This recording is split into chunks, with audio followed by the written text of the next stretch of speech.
Welcome, everybody, to Bliss Fully Aware, the show in which me and my friends discuss what's going on in fandom and nerd news in general. I'm Bliss, and as always, I'm joined by my co-host, JD. Hi, JD! Hi! This week, we're also joined by a very special guest. Iamlunasol. Hi, Luna. Thanks for joining. Hello. Listeners, if you don't remember who Luna is, or shame, I mean for real. We did an episode a couple years back about Luna. They have been going through 2 years now of targeted harassment from aunties. And we'll get into what's been going on since our last episode, but needless to say, it has not gotten a lot better. But how are you guys doing right now? I mean, it's not a total bummer. I mean, I drew a lot of dicks in this 2 years, so there's been some gains. This is what we like. We like this. Yeah, I've gotten pretty good at drawing dicks, I think. Yeah. I Can confirm. I mean, if you're looking for opinions, which I will freely give many. I love them, and they're perfect. Oh. So Luna, not to ask you to do the heavy lifting, but why don't you do the heavy lifting and take us through the Too Long Don't Read version of the Lunasol drama? Yeah, the Cliff Notes version is just that, like, at the time, I was playing Genshin Impact, and I was following a bunch of artists on Twitter, and I really, as the original TikTok that kicked this all off stated, I'm horny for Kaya, and I'm not picky. Meaning that, like, I didn't ship Kaya into Luke at the time, like, but I just wanted to see horny Kaya content, and therefore I got into the rabbit hole of K-Luke. And so I was following a bunch of K-Luke artists, and I was noticing, like, Jesus Christ, they're getting harassed all the fucking time, like, to intense levels, like death threats. And I'd never, like, really seen that because I wasn't actively, like, in fandom. I would just, like, consume fan art. But, like, I kept seeing them getting harassed all the time, so I jokingly made the brother fucker sticker where it's just chibis of kind of Luke hugging, and it just says brother fuckers. And I was expecting it to be like a haha, whatever thing. And here we are, 25 months later. And it's like I've been doxxed like 8 times. I've been stalked. I've been gotten like thousands upon thousands of death threats, rape threats. I was basically forced to out myself as trans because people were like, "You're fetishizing gay men, you cishet white witch." And I was like, not cishet. And that obviously hasn't stopped anything. Yeah. So this kind of leads into one of the questions that I had for you. In other dogpiling situations and scenarios, we see like instances where the dog piles will end at some point, but your dog pile has never ended. It's just kind of like cycled through. And this is just from an outsider point of view. I mean, you could be experiencing something where it's just a complete onslaught all the time, but from an outsider point of view, all we get to see is that it cycles, and it kind of the threats die down after a while to some, but not none. And then it ramps up to many. And like in other, like for me personally, when I get dogpiled, a lot of times it cycles into none and then a lot at one time. It'll like spike up real quick, and then it spikes down again real quick. But yours seems to just like, it's like a rolling set of hills where it never actually gets to the bottom. Like you're just constantly being barraged. And why do you think that is? Well, I guess what I want to insert here is like the reason we're here is because the most recent iteration is my Twitter just got suspended. Mhm. And I have never even had my account locked before. I've never had any kind of violation. I've always been very careful about what I say because, I mean, Twitter's rules are pretty, I don't think their rules are unreasonable. up until the muskrat took over. It was like, if you got banned on Twitter, good chances are you were saying some questionable shit. And so I was always really careful. And it's like, I got suspended out of nowhere. They have yet to provide me with a single reason. I've been appealing multiple times, and it appears to really just be an automated system now where it just says you've been suspended, and you're like, why have I been suspended? It's like, you've been suspended. So we're anyway, my lawyer's on it, but the question you asked was, why do I think it is that it's this way? Like, why do you think that they never leave you alone? I think there are certain qualities that, you know how they're like, some people have star power. You know, like whether it's that person's like attractive, they're really likable. And I think there's like scapegoat power. I don't know, I guess I have big scapegoat energy. World's sexiest scapegoat. But I think there are certain factors that make me an easy target. And that is, that you're like, I'm literally a neurodivergent queer trans person on the internet. And it's like, oh, we love that. We love that for a scapegoat. We love the people with the disabilities and the mental illnesses that we can exploit for reactions. We love people with wounds because they react when we poke them. It's an entertaining thing. And I've been open about, the kinds of trauma I've experienced in my life. And that doesn't encourage people to have sympathy, and they're like, oh, more wounds for us to poke. Do you think, like, if you could go back in time, do you think you would still be as open about your trauma, knowing that it didn't help? Yeah, I think I still would be, because like what I've always wanted in life is to be free. I think it's really, I think there's a lot of value in that vulnerability that you've shown. And the fact that you wouldn't, like, if you could go back in time and you wouldn't, like, take away from that is, like, really, I don't know, that's admirable to me. That's the word I'm looking for, admirable.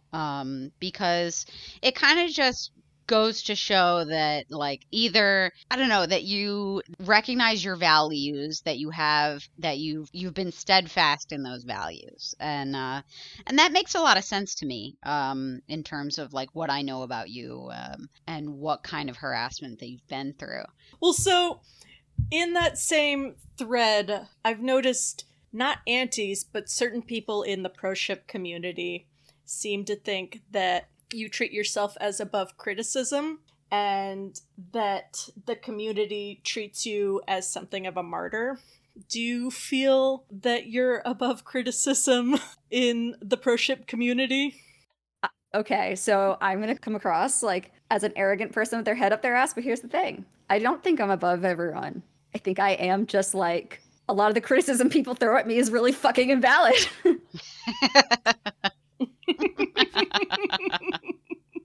Well, and I think that's fair. I think a lot of criticism I see thrown at you is just out of context screenshots thrown like a gotcha. It's all manufactured outrage, because every piece of criticism that they throw at me is something they're bringing up that's happened after all of this to justify the harassment that was already happening. It's like, you can't abuse someone and then take the ways they act afterwards as justification, because that makes no logical fucking sense.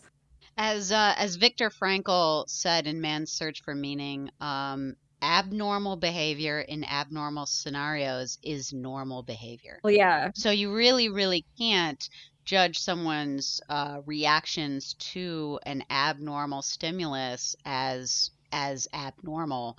It is normal in that scenario. So I totally get where you're coming from this. Like, and we've talked about, you've talked about on your Twitter, phantom friends, as I like to call them, those who defend you but then drop off the face of the earth or abandon you once you're shown to be a flawed person, or once you react to something in a certain way.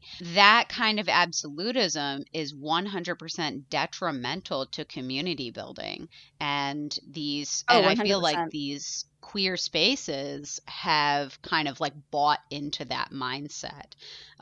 Is there like more that you still wish that people would know about that mindset and like how harmful it can be? I don't remember where I heard this, and I'm paraphrasing. I don't remember the origin, but I remember this, someone was talking about common like criticism of the left, and I think it was Hassan on Twitch, could be wrong, but he said that the problem with the left is that they have an inability to distinguish between a imperfect ally and an enemy. Mm-hmm. Yes. And I 100% see that within the fandom community, but I also 100% stand the reason.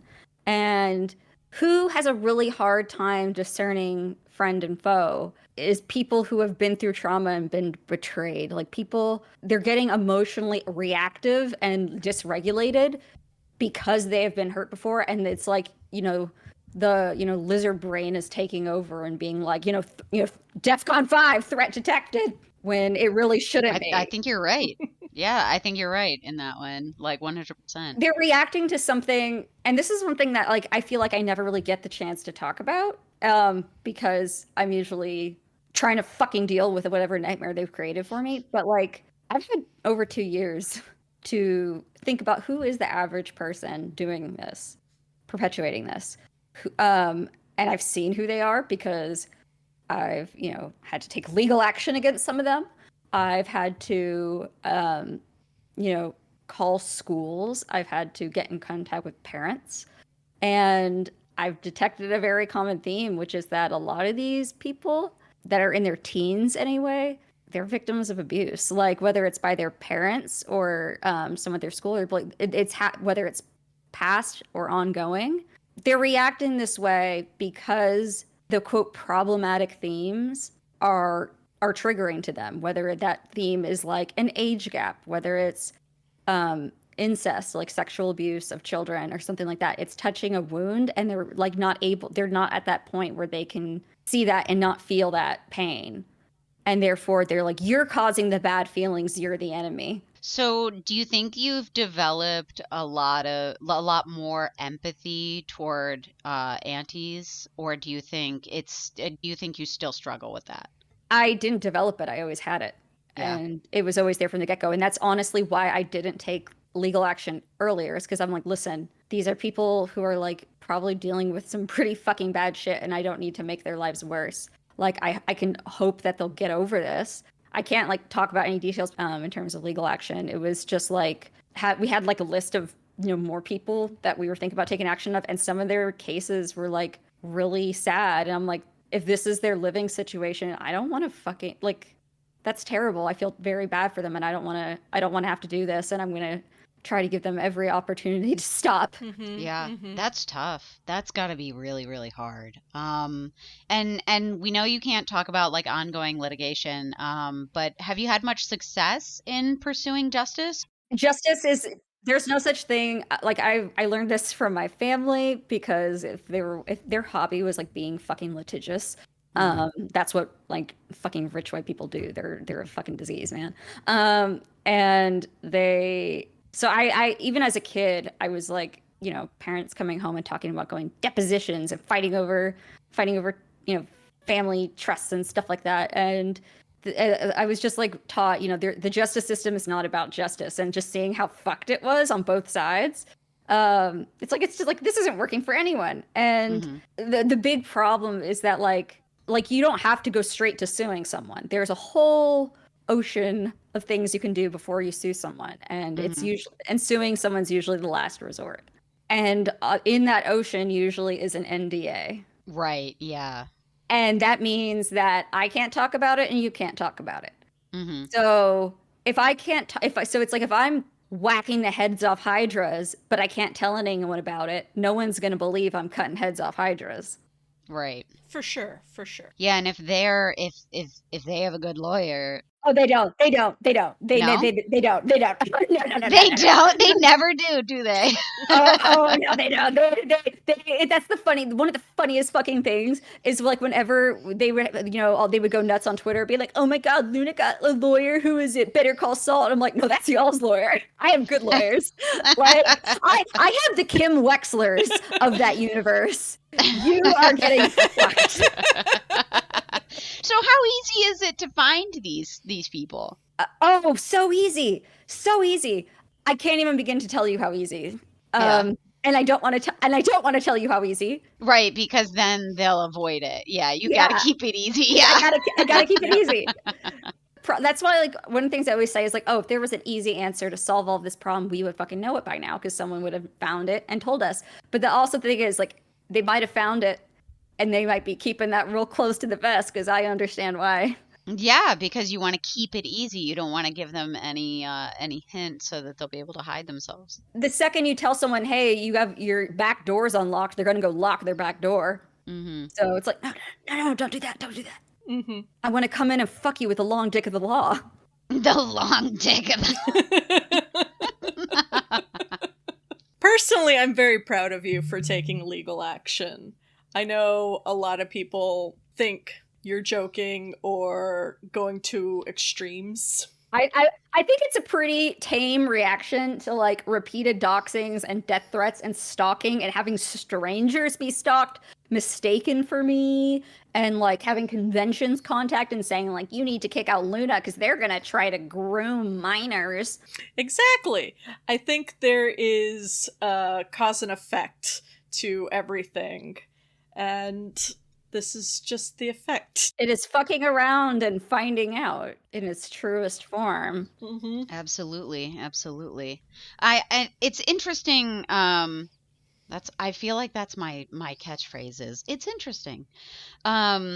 So your experience with fandom harassment is somewhat unique in that it spills over to real life with like threats to your physical person, secret filmings, photos at conventions, people mistaking other people as you and like following them around, the pizzas sent to your house with the implicit threat that more harmful things could come next, the people who attempt to use you as a prop for internet clout later, like those who try to take selfies with you and pretend to be friendly.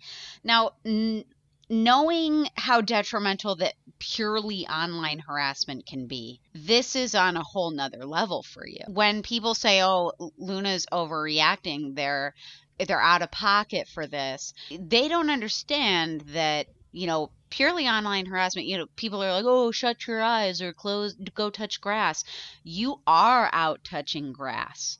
And they're coming to you. Well, this whole idea that what happens on social media is somehow like not, because we even use a phrase in real life, and that this phrase that what happens on social media is somehow not real life. It is somehow fake. It is somehow like this virtual world that doesn't affect our daily lives. And that's just a fucking lie. Mm-hmm. I mean, like if you order something on Amazon, it shows up at your house. It's fucking real. That was a transaction. If you make plans with your friends on social media, that happened. Like that shit happens. Just because it's typed and it's behind a screen doesn't mean it didn't happen. Just because you didn't have to put your face in front of that person and say it with the immediate real consequences of getting the shit slapped out of you for saying something doesn't mean it wasn't real. You just have a screen protecting you, and therefore people think that their actions don't have consequences when they fucking do. Amen. Fucking-lutely. Absolutely. Amen. Like, and we know how detrimental to like emotional and mental health social media interactions can be, and this being on another level for you, this has to be like a cease and desist, an NDA, a lawsuit, whatever it is. I mean, that's just normal. This is affecting, you know, like a business. This is affecting the way you run your business and the way you live your life. And like, I mean, people have physical access to you. Yeah. That's scary. Yeah. That's frightening. And it's like kind of compounded by the fact that I don't live in like a small town. I live in, Bryan College Station, which is not a secret. It's not a, major metro, but like I've gone out like roller skating before, come back home, checked Instagram, and there's someone who I've never spoken to DMing me saying, I live in College Station. I saw you skating today while I was driving down such and such street. And I'm like, yeah, I was definitely there. That's creepy. That's creepy. Oh, that's creepy. Oh my gosh. If anybody's listening and like takes anything to heart, please don't fucking do that. Here's the thing is I wouldn't say don't do that. I'm saying be clear when you're like, I can only speak for myself. I've made friends that way. Oh So, my god. like, no, like there's this bar we go to that they have like kind of like outdoor picnic tables, and it's like a queer alt bar, and like they like encourage people to draw on them and stuff. So I regularly go do my thing and make like fucking dick murals on Nice. this. And I always write on there, my handle and like, hey, follow me on Twitter. I draw gay porn. And I made some really fucking close in real life friends that way. Yeah. Um, like these are people who like come to my house and hang out all the time now. So like I've like, cause how people it's hard to make friends as a fucking adult when you live in bumfuck nowhere. So it's not like it could be either way. It could be good or bad. Yeah, just be like, hey Luna, big fan. Like, saw you roller skating. yeah, and that's a common thing that they do at conventions when they're trying like the insidious, like they're really bad actors. That's the funny part, is they're like every child actor like that you hear getting made fun of in like a movie review. They're like, God, this kids fucking suck, man. Well, yeah, because they're trying to grandstand. So I'm sure their friends are watching and they don't want to act too buddy because then like what if they meant it? Oh, some of them, like it's like the craziest thing about all of them. They're all dead fucking eyes. Dead fucking eyes. There's like nothing there. And there was one incident that happened recently at a convention, story time. I never even tweeted about this because it was just too complex of an issue to like really do in a fucking Twitter thread that would get the due it deserved. And that is, I was at this convention and Seth was with me and he had to go to the bathroom. So for like literally less than 5 minutes, I was by myself. Mm-hmm. In that time, some guy came up to my table and I wasn't being like, I was kind of tired. It was late in the day. I was kind of tired. So I wasn't being very bubbly. I might've said like, hi, and that's it. But they immediately started being like very friendly, very chatty in a way that's like, almost like, what the fuck do you want? Like, what is this? It just like alarm bells were kind of ringing in my head immediately by how friendly they were. Keep in mind, this was an adult. This is a fucking adult. And they were being really chatty, really bubbly. And I was kind of like, oh, okay. And like, interesting. They were looking at one of my Hawks keychains. And they were like, oh my God, I fucking love Hawks. He's so fucking hot. And they were like in this aggressive way. And then all of a sudden, I swear to God, it was like the protocol in their head flipped. The switch went off. Like their face in an instant, like went from smiley happy to just dead eyes, dead face. And they just turned around and walked away without saying goodbye. It was so fucking weird. And like the way their eyes looked in that moment, this is going to sound super melodramatic, but like it sent a chill down my spine. It was like this immediate, like when they approached my table, even being friendly, there was something about them that was like, that lizard brain was like, something ain't right. Mm-hmm. Something ain't right with this person. And I was like feeling it. And in that like dead eye moment, I was just like, oh, I don't like that. I've seen that before. I don't like that.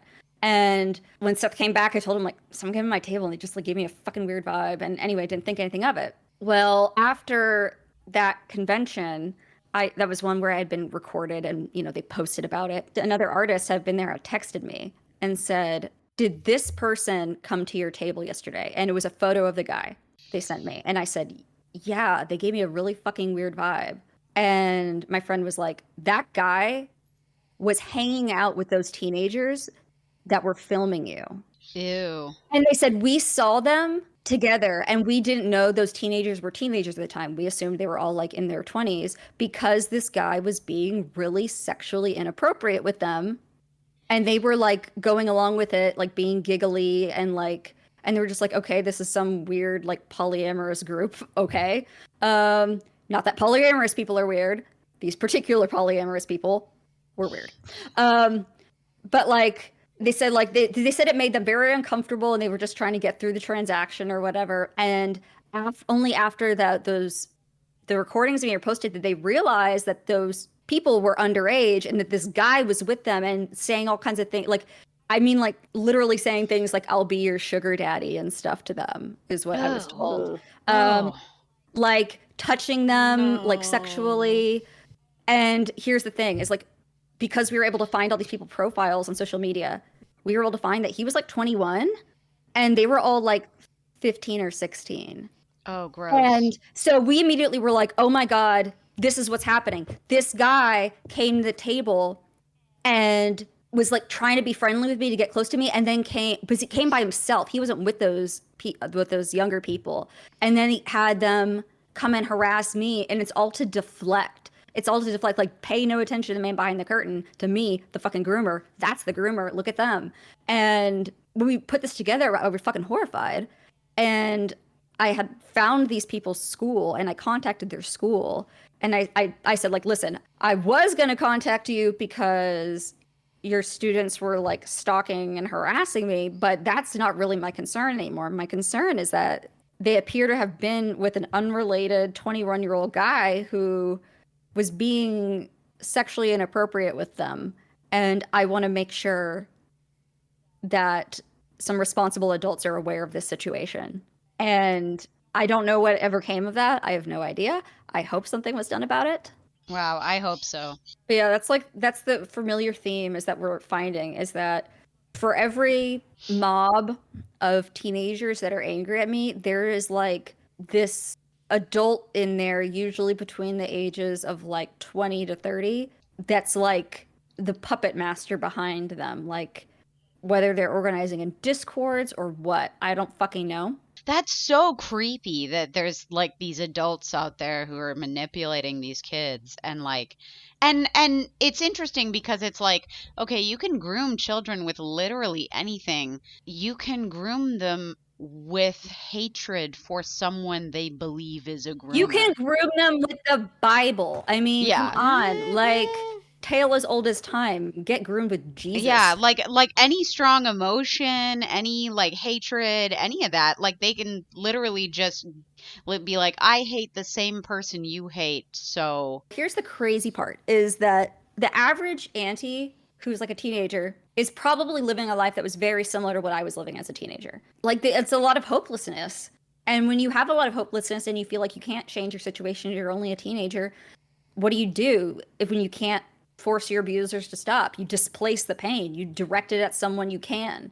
And that's what they're doing to me. They can't get back at the people who are abusing them and controlling them and manipulating them, but they can make my life a hell. That's got to be so difficult. Yeah. Well, yeah, because like I'm openly talking about things that I've experienced, that hoping that like maybe some of this will resonate. Like, hey, we're not that different.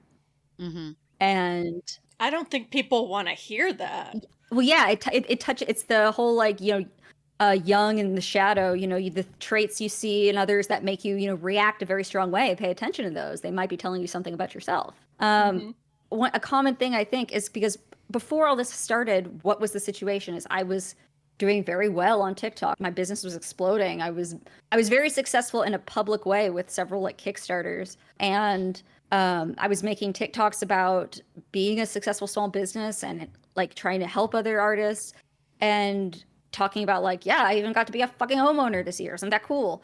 And I think for a queer teen who feels hopeless, who feels trapped, and if the world is against me because I'm, queer, I'm mentally ill, I'm neurodivergent, I have all these things like stacked up against me.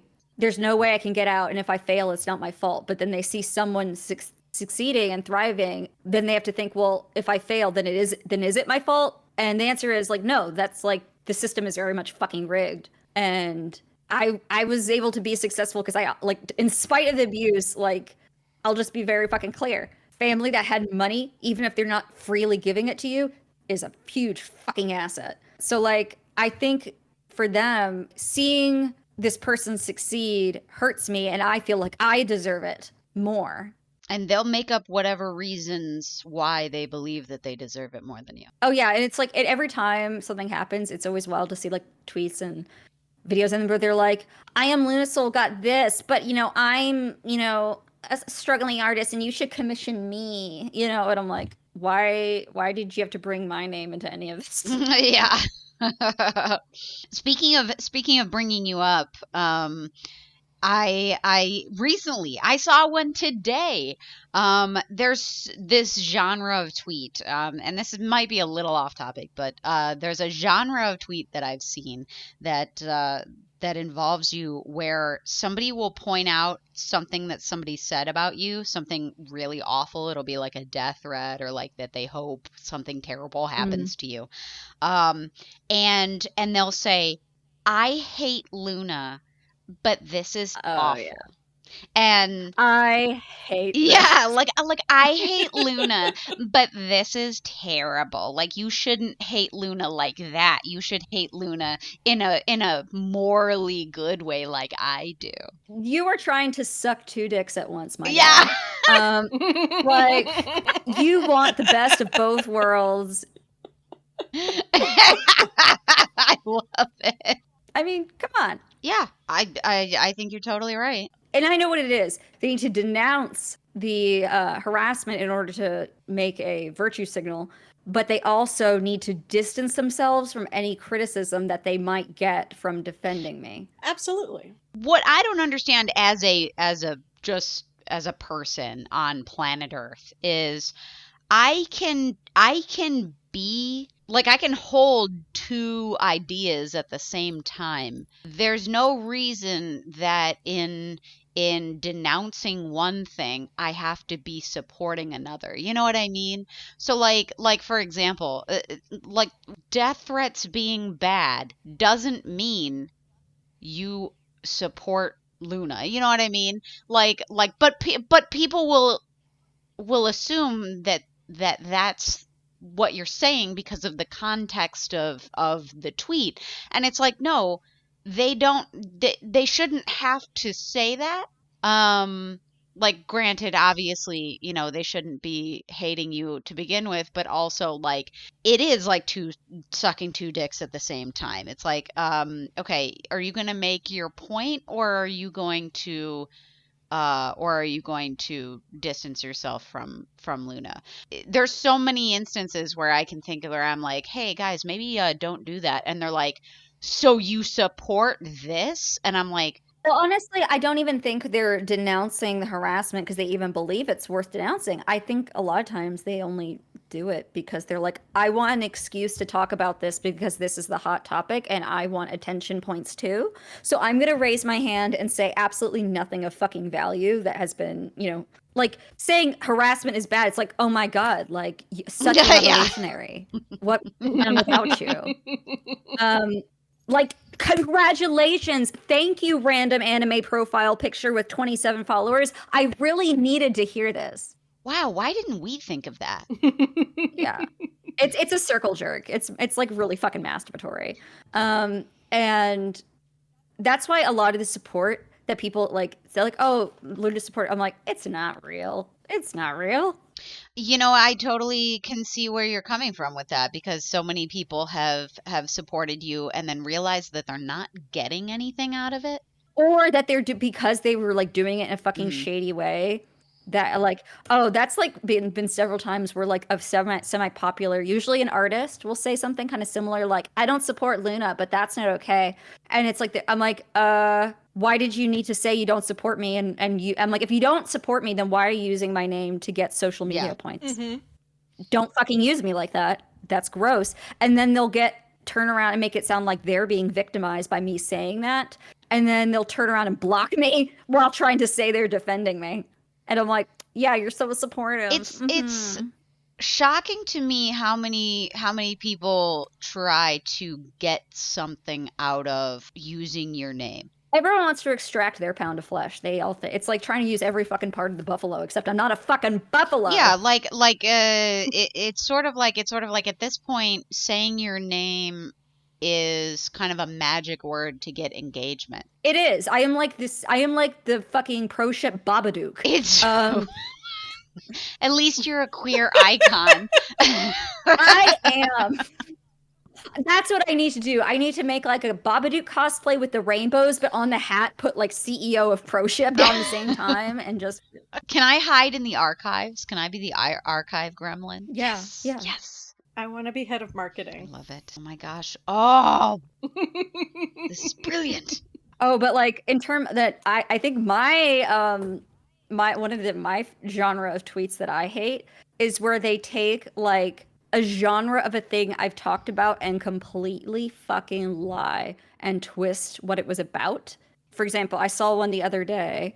I could probably pull up the exact. I took a screenshot of it because I was like, "Are you shitting my dick?" I sent it to Bliss. Okay, here we go. Here's the tweet. So, for context, content warning: eating disorders. I have had an eating disorder since like Jesus Christ, a million years. And I have been more open about talking about it on Twitter. And whenever I tweeted about it, I always put content warning, eating disorder.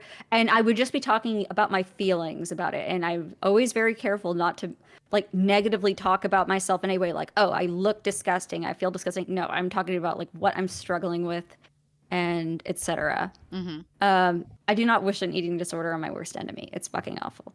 So talking about noticing links between my emotional state and my eating disorder, noticing how I feel about my body and how that impacts how just all these things connect and how it just understanding that and be able to be more of control of my decisions. But this person tweeted when they were talking about reasons that, I deserve to be suspended or whatever. They've also posted openly about having an eating disorder, and they included calorie counts and tips. Rot. And someone said, that makes me so angry. Said, yeah, that was one of the final straws for me. They enabled it and engaged with the harassment constantly. So they're literally saying that like I was like a pro anorexia account. What? Because yeah, that's what they twisted it. And the fact is, it's not just one person saying this fucking thing that didn't happen, and it's another person going, "Yeah, I saw that, and it made me so angry." And it's like shared delusion. This didn't fucking happen. How many people do you think they're just reacting to themselves with their sock puppets in order to reaffirm lies that they're telling? It feels like that. It does feel like that. I mean, I've had some really interesting interactions, with I feel like what are people's sock puppets? I had one today where they were talking about the Battle of Firkini Hill is what we call it, the Confederate flag nonsense that I was involved in, that, when I was a dumbass. And they said I was there for that. People were defending the Confederate flag, which never happened, right? Mm-hmm. And then I go to look at their profile, and they would have been 16 or 17 when that happened. And I'm like, you weren't there. And if you were there, you weren't in a place where you were supposed to be. And that's the thing. Is like, and the one their favorite tweet to take out of context is they'll say like Luna sexually harassed a minor because that one person came. I had posted a fucking explicit pornographic piece of art with all the content warnings on my 18 and up account. Someone came in there and said like I can't remember exactly what they were saying, but they were making fun of the facial expression on one of the characters, and this person had no age in their bio. Their account was mostly empty. I didn't like if they're engaging with pornographic content on an 18 and up Twitter account. I mean, what the fuck am I supposed to expect? Yeah, exactly. They should have been 18. Like, if you're going to interact with pornography, we're going to assume that you're an adult. Why would I assume otherwise? And so the response I made was like, maybe when you're old enough to grow the fuck up and get like, I didn't say grow the fuck up. What I said something like, maybe when you're grown up and you get fucked, you'll learn what a no face looks like or something like that. Right. Right. And they were like, Luna said grown up. That means they knew they were a minor. I was like, the expression means like when you're emotionally mature, because I've met a lot of fucking 24-year-olds who are fucking dumb as rocks. Yeah. So the expression grow up doesn't mean like become of the legal age of majority. It means when you're old enough to get your fucking head out of your ass. Mm-hmm. Yeah. And then this person then after the fact edited their bio to put in their age so that they can pretend to be a victim about it. And I'm like, no, I'm not apologizing for that. They were in the place they shouldn't have been. That's not on me. Mm-hmm. They were interacting with this content and they fucked around and found out. And they're like, well, people are like, well, that's weird to make a sexual comment to anyone to begin with. I'm like, then why were they making a sexual comment towards me? On pornography. Yeah. Yeah. Like I don't understand. Like, people take these things out of context and it's just like, okay, but you do realize that context exists and like everything that happened. It's so funny to me, they'll come up with these screenshots and I'm just like, okay, obviously you weren't there because what you're saying doesn't make sense. I'm telling you, that's what drives me insane, is the people who just copy and paste the same screenshots over and over again, and they don't know the context anymore, and they're just sharing it with no context. I've said it before, and I'll say it again. Context is king. Well, also, like, some of these screenshots that I've seen shared, I'm like, even the way someone was misgendering me recently, and You mean literally everyone? Literally everyone. literally everyone. Since I've been banned off Twitter and you can't see my display name that literally is they them in the display name, all of a sudden I am now a woman apparently, and I'm no longer a trans person, and now I'm back to being a cishet white trans fetishizer or something, and it's like, because that's the narrative they're selling. It's not about the truth. But anyway, this person was misgendering me, and they were trying to defend it by, they literally posted a screenshot of my TikTok bio, and in which my pronouns were she, her. And I was like, look at the fucking follower count, guys. This screenshot that they've held on to was well over 2.5 years old.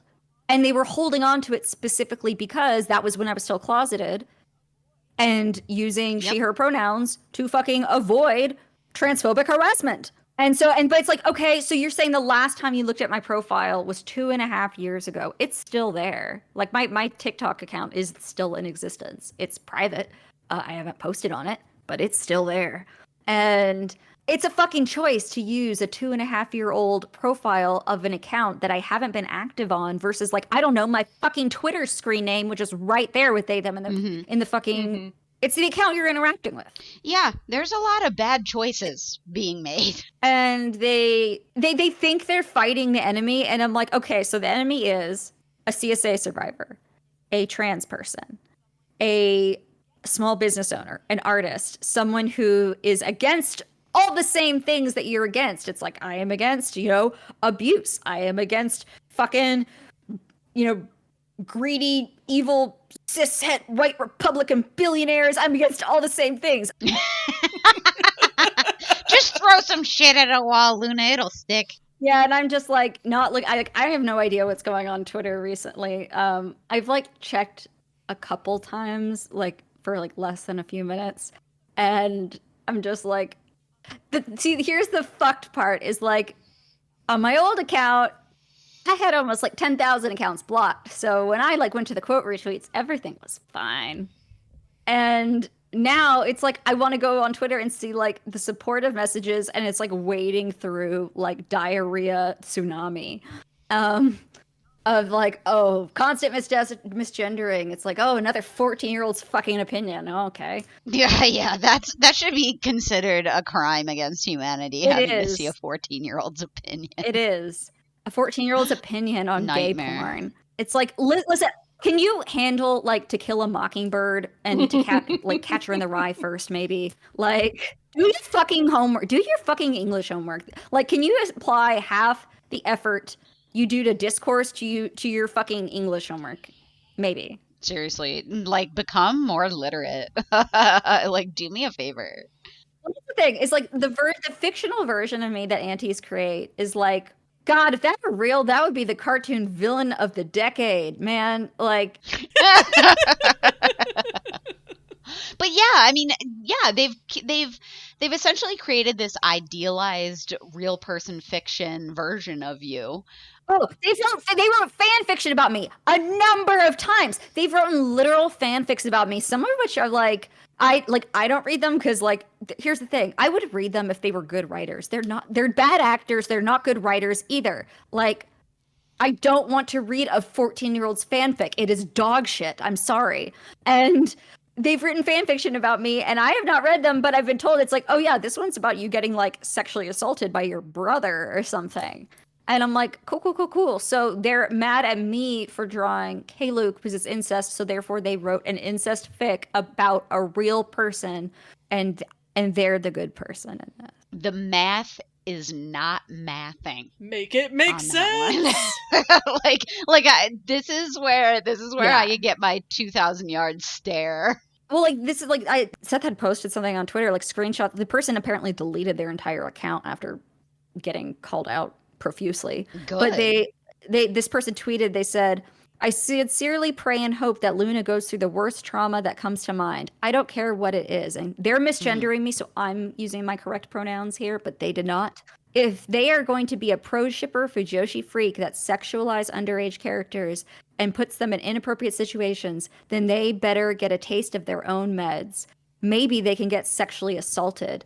They don't even deserve to be suspended. They deserve to be sexually assaulted. Man, that's messed up. And it's like, yeah, and it's like, oh, well, I'm happy to report that I have indeed been sexually assaulted a number of times.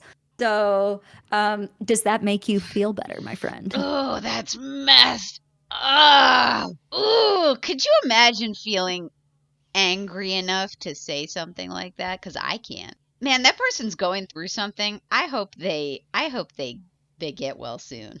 I have complex PTSD, and part of that is like the hypervigilance, and I've just described myself as kind of like having that like little finger level of paranoia where it's like, imagine every worst possible fucking thing that can happen and now plan escape routes for everything, every one of those options, and kind of just low-key prepare for them to happen. So every time they do something, it's always like something I'm like, yeah, that was one of the things that was on the list. But it's always like, but goddamn. Right. Yeah. Just because I was expecting this doesn't mean it makes it any less impactful when it happens.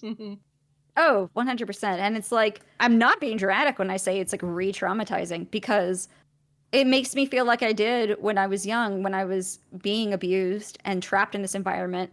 And I felt like nothing I can do will make this stop. I don't deserve any of this. And this is not right.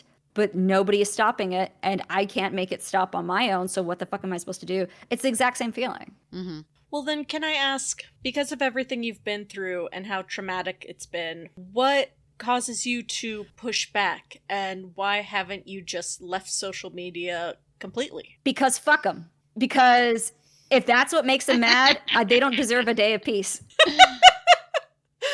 I love you. Like, I will exist purely out of spite.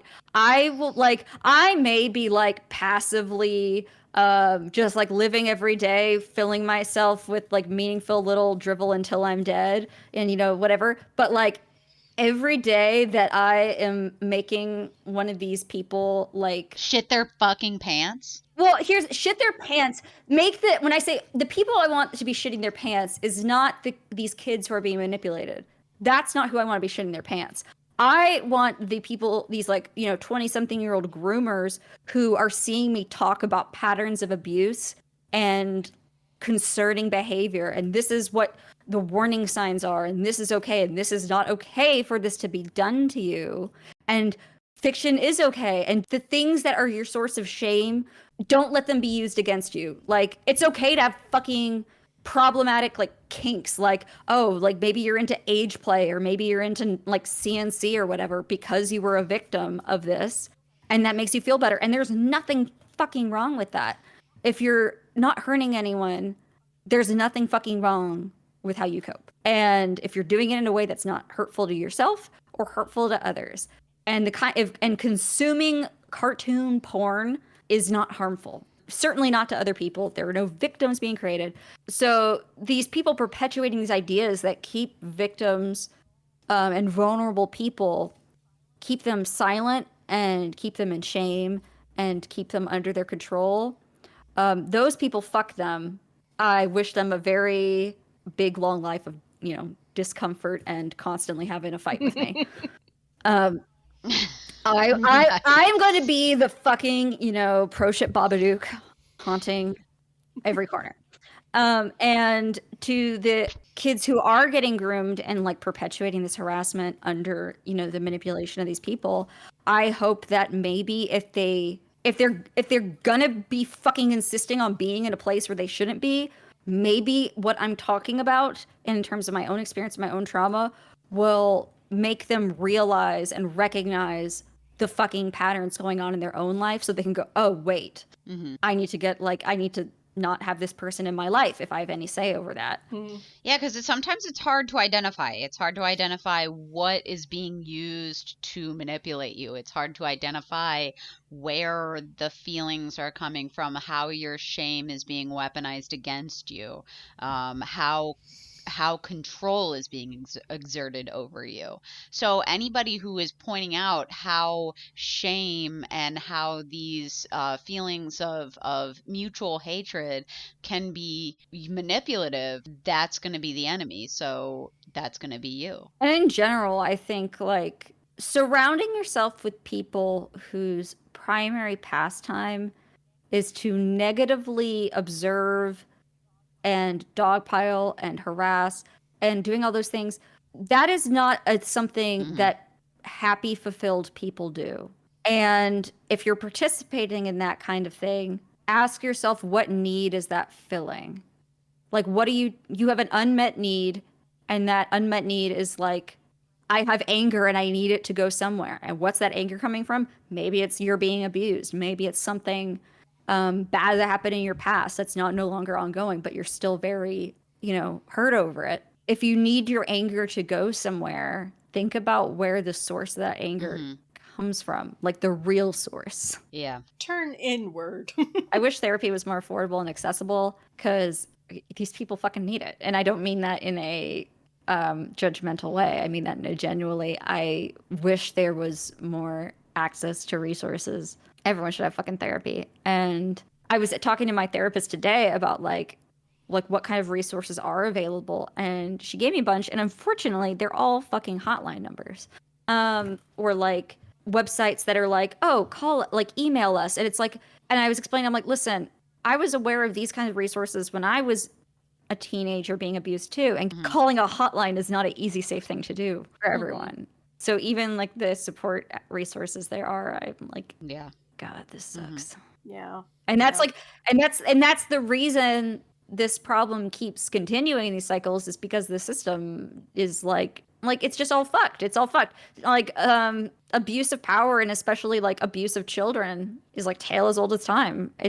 It's been such a persistent hit over the years that they just can't get rid of it. Well, Luna, do you have anything else you want to share? Or do you think we talked about the thing? I have a Kickstarter. It's probably gonna. Is it gonna be over by the time this is out? I don't know. If it's not over, go to my website. There's a banner that takes you to my Kickstarter, and I have some really cute pins about healing and stuff.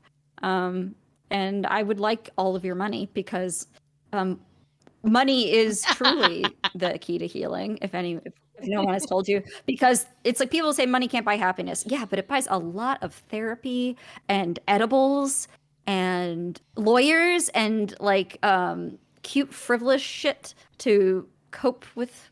Yeah, I love that. I love that. It's fair. And if any auntie is listening to this, or former auntie, and you're now changing your mind, I just want you to know I do accept apologies in cash, and that's my preferred method of apology is cash. That's perfect. I love it. Well then, do y'all have happies this week? I know I do. So today, I met up. I'm growing like a harem of men. But the guy that I met up with today, when I sat down, a lot of times I like them to talk about themselves like in person. I don't like to know too much about them like on like a dating site or something. It just seems inauthentic. So he sat down and regaled me about how amazing it felt to physically fight Nazis in Charlottesville. And yeah. What? This is not what I was expecting. Totally enthralled. He might be my dream person, because I'm like, oh my gosh. Like, please teach me how to throw a punch and bring me with you. Like, oh my gosh. Cause I'm just like, yes, I fight Nazis online. He goes, I fight them in real life. I And fight I'm them in just real like, life, baby. oh, like this is the romance novel I have been wanting to read. My lord, just take me now. What's that character from Inglourious Yeah, Bastards, Aldo Rain? yeah. I'm just picturing him like Like this man has a Lord of the Rings tattoo. He's bisexual and he's punched Nazis. Oh. I don't care if this man is objectively like the ugliest man in the world. That man is hot as Oh fuck. man, he's good looking too. Oh God. So yeah, that was my happy. I love What's that for even you. better I love is that that for he you. said he wants to see me again. Oh, I know. Ooh. So try to top that. that's real Yeah. hard to top. Well, maybe I don't know. I've been married for like what? I've been married for like 13 years, so I don't know. I got that. But no, we went to blow off some steam. We actually went axe throwing for the first time this past weekend. And one of the things that we were talking about, we were like, is satisfying and simultaneously unsatisfying. Is like, I was like, I tried to throw it a few times, like really harnessing the anger of the situation, and it makes you worse. Like, you really can't, like, you can't carry any of that shit with you when you throw it, or it's gonna fucking suck. And it's like when you just kind of like clear your mind is when it hits well and it sticks. And it was really nice. It was I was not as bad as I thought I was going to be. I wasn't great, but if you like film it all and you cut it down to just the parts where you hit it, you can trick people into thinking you're really good. I hit it every time. Yeah, it's like I would say, like, honestly, I would say like my hit rate, like in terms of getting the axe to actually stick, was probably like somewhere in the neighborhood of like 30%. Okay, but it like 30% of the time it works every time. every time. Yeah. Yeah. Oh, so, but like the times it was like some of the times like about like 10% of the throws were like I don't know what was happening. It's like I had a seizure mid throw and I just like threw it at my feet. Oh no. Oh my god. Like not literally, but it was like so fucking like aggressively low. It's like what? Were you aiming at like a cockroach on the floor? And yeah. Oh, another happy is we adopted rabbits back in April, and they were like the cutest little baby. They're not babies.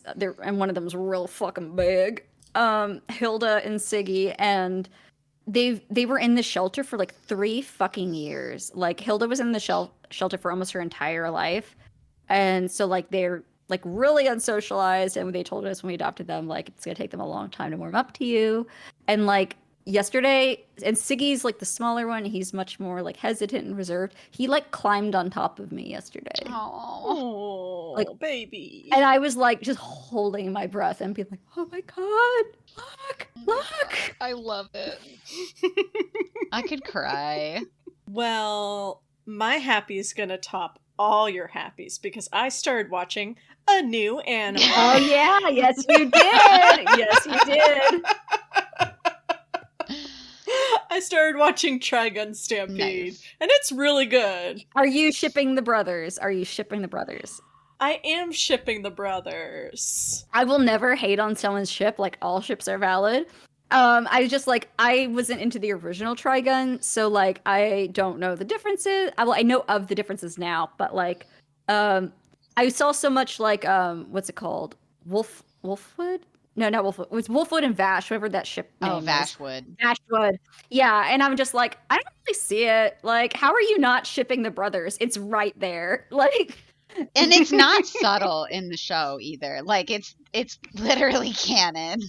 it's like Cain and Abel, but Cain wants to fuck Abel and impregnate him and keep him pregnant and barefoot in the kitchen at all times. Okay. Well, then I think that'll do it for us this week. If you'd like to find us online, we're on TikTok, Twitter, YouTube at Blissfully Show. If you're following us on YouTube, give us a like, comment, subscribe, all the things. Engage us, baby. If you'd like to see anything covered, of course, hit us up. And until next time, bye! Bye!